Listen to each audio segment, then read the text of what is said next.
आई आज के हाजरिया बेला पतिया पर किराना शिव गुरु आज के हाजरिया बेला पतिया पर किराना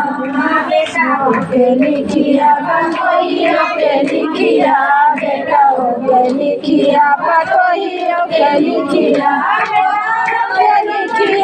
नाय शिव गुरु बतव के लिखिया नाय शिव गुरु आज के हाजरिया बेला पतिया पर लिखिया शिव गुरु आज के हाजरिया बेला पतिया पर लिखिया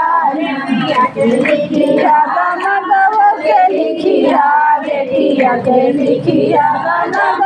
के लिखिया नातिया के लिखिया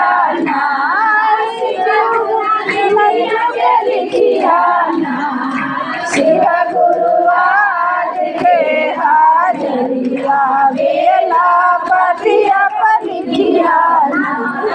शिव गुरु आज के हाजरिया बेला पतिया पर लिखिया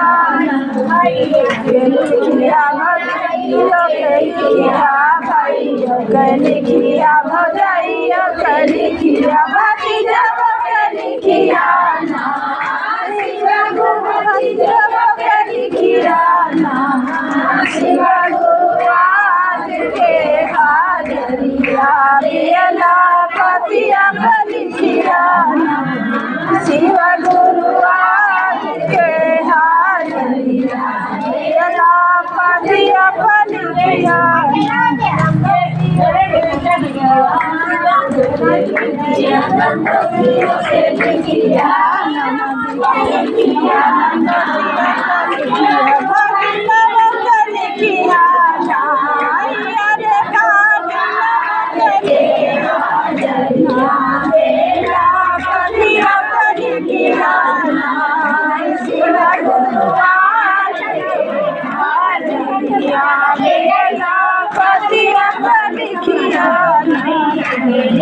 गुरु भाईना के लिखिया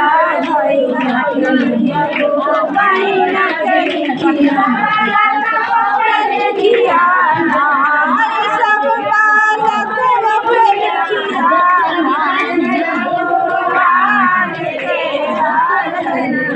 बेला पतिया पर लिखिया आज के हाजरिया